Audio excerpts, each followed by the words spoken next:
Hello everyone and welcome to Daily Prelims Practice, an initiative of Raus IAS where we take up the important prelims related topics and related questions in a succession from the Indian Express and the Hindu newspaper. Questions taken up for today's discussion are listed on your screen, and the time stamping of these questions along with the notes in PDF and Word format are given in the description box. So let us begin with the first question for the day. This article of the Hindu newspaper appeared on page first and talks about the recent findings of All India Survey of Higher Education, according to which the overall enrollment in the higher education in India has increased by 7.5%, which is a good sign. Now, based on this survey, we have created this practice question for today. In 2018, UPSC has already asked a question based on a survey conducted by NSSO on agricultural households. In today's question, we are going to ask this with respect to the All India Survey of Higher Education. So the first statement says that survey is calculated by Higher Education Regulator, University Grant Commission. This statement is wrong on two grounds. First of all, it is not UGC, it is Ministry of Education. And secondly, UGC does not conduct any survey based on the calculation of standards in the higher education. So this statement would be incorrect. The second statement says that as per this survey, female participation is more than the male participation in higher education. This is also the wrong statement. There's a minor difference between the both. As far as female are concerned, so they contribute 49%. On the other hand, the male contribute 51%. It is almost similar to their ratio in the population. The COVID period saw the rise of enrollment in the higher education. So this statement, although contrasting, is a correct statement. In COVID period, because of the entire nation lockdown, number of institutions were completely shut down. Despite that, the overall increase in the participation or the enrollment in the higher education has increased drastically. The answer to this question hence would be option B, that is 3 only.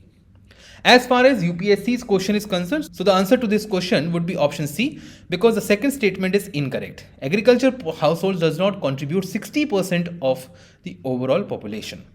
This is a very extreme form of data given by the UPSC. It is wrong. So let's discuss about this survey. The survey is being conducted by Ministry of Education. It is an annual web-based survey. It is not a door-to-door survey. It has started almost a decade ago in 2010. It covers all the institutions providing higher education in India, including the private and the public.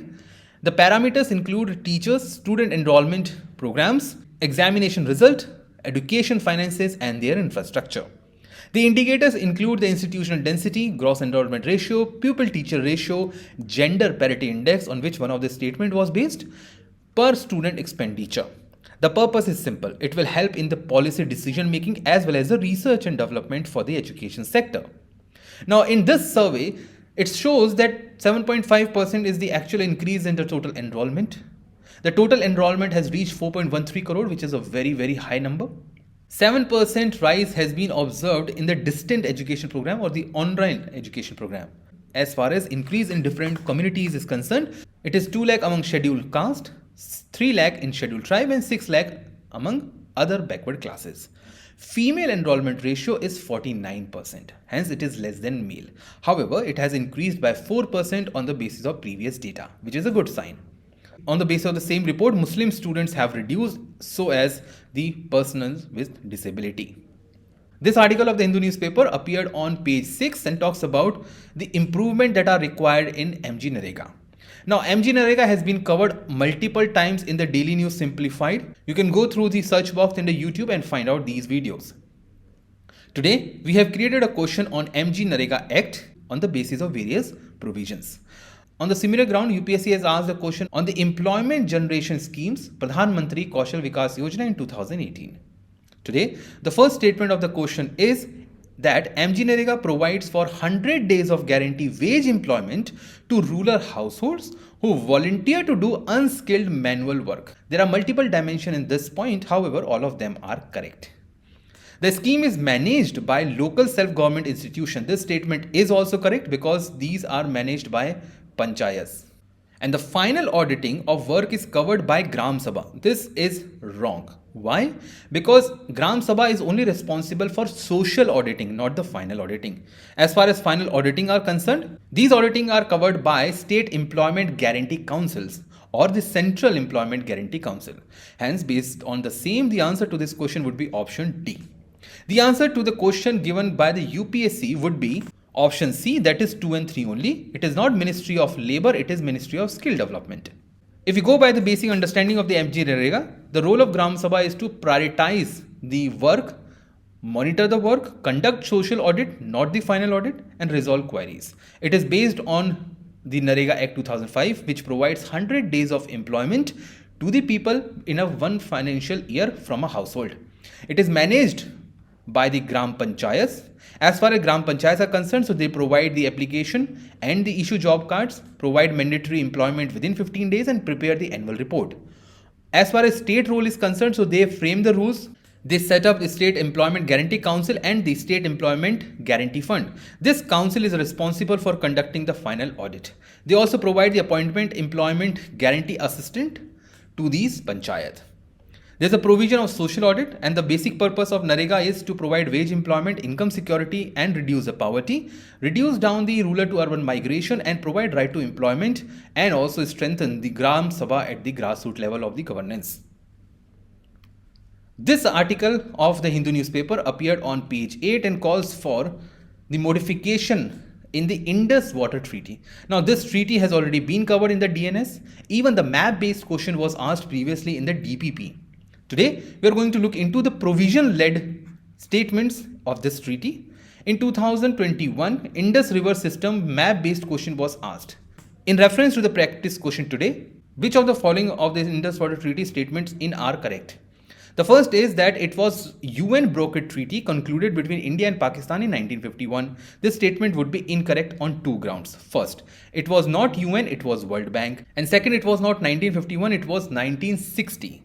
The second statement is that it allocated the three western river Indus, Chenab and Jhelum to Pakistan for unrestricted use. This statement is correct. Pakistan can use the water for anything they want.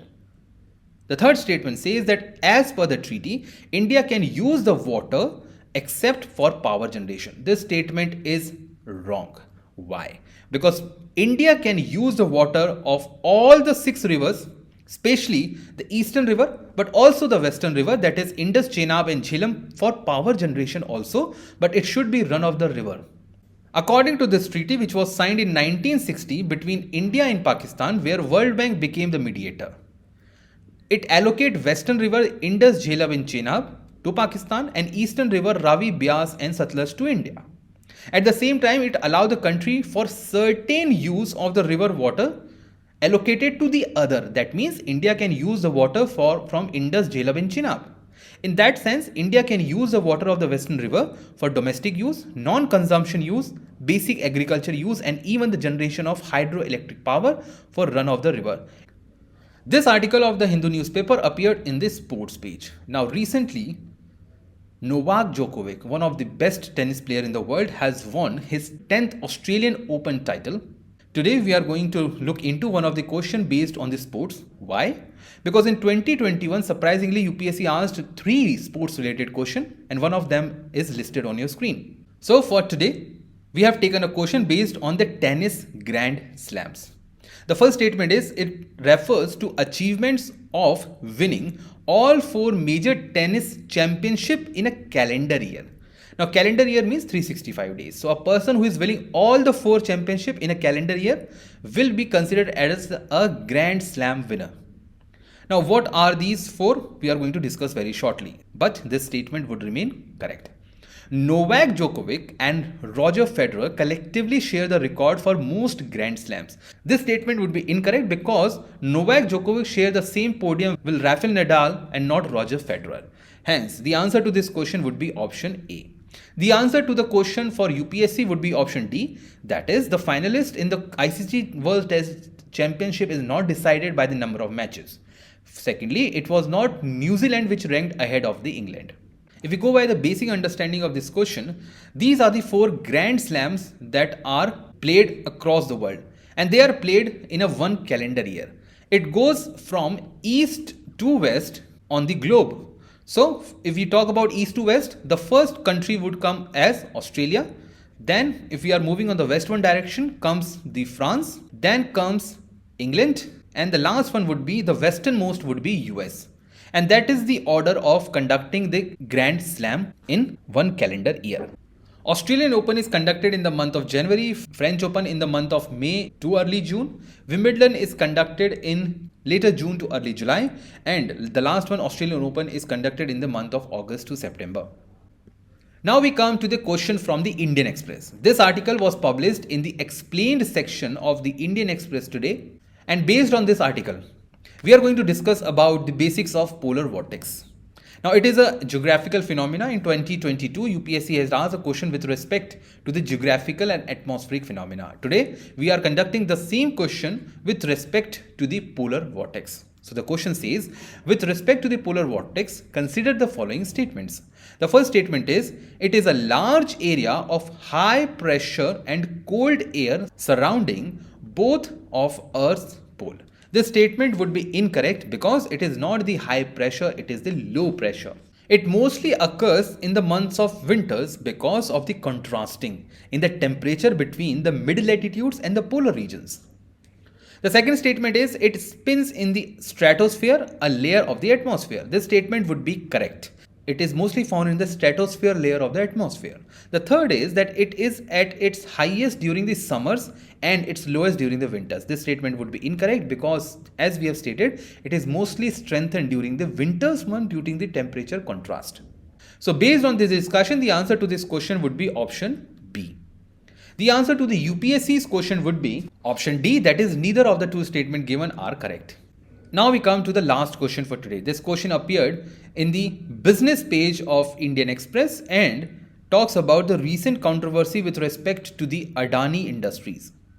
Now you must have been reading about the exposure of Adani Industries and the panic which was created in the banking sector of India. Now the question itself is based on the large exposure framework. Why we have taken this statement? Because in the article, large exposure was mentioned as one of the issues faced by the banking sector in India. Now, as far as banking and its regulation is concerned, so S4A was asked by UPSC in 2017, in which the answer was that it is a scheme of RBI in order to rework the financial structure of big corporates. Now, let us understand LEF and try to solve this question. The first statement of the question says that LEF, or large exposure framework, decide maximum lending a bank can offer to a particular customer. This statement is correct. This is basically the amount that a bank can give as a loan to a particular entity. It might be a company. So the loan given by SBI, let's say to the Adani, is based on LEF. How much SBI is allowed to give loan to Adani is based on LEF. The second statement says that the value of LEF cannot be more than 10% of the base capital of a bank. This statement would be incorrect as it can go up to 30% based on the RBI guidelines. The third statement says the maximum value of LEF is decided by RBI. This is correct because RBI is the regulator of banking sector in India. So based on this, the answer to this question would be option A, that is 1 and 3 are correct. Now let us understand before concluding today's DPP. Now these are the recent events that took place in India. A US based short seller Hindenburg Research. Now who's a short seller? Please understand. Short seller is nothing but a player in the stock market. They buy particular stocks and sell them in the lower value to earn the margins. So Hindenburg is a US based short seller, and this organization had number of shares of Adani Industries. According to this organization, Adani Group is accused of stock manipulation, that is tricking the value of stocks of that company and also conducting a fraud with respect to their financial accounts. After this accusation, the stock prices of Adani Group fell drastically. Under this, banking sector ran into panic. Why? Because recently, banking sector in India has lended crores of rupees, billions of dollars of loan to the Adani industry. And if tomorrow Adani industry fails, the banking sector is going to bear the brunt. When SBI was asked with respect to whether SBI is panic or not, SBI says that it is not panic. Why? Because the exposure of SBI, now what is exposure? Please understand in layman language. Exposure is nothing but the risk profile of a bank. How much a bank is allowed, how much a bank is able to take the risk in the market. So SBI, which is the largest lender in India, has stated that the risk which SBI is going to have is going to be very, very low, because the exposure of SBI is below the large exposure framework or RBI. Now we know from the question what is large exposure framework.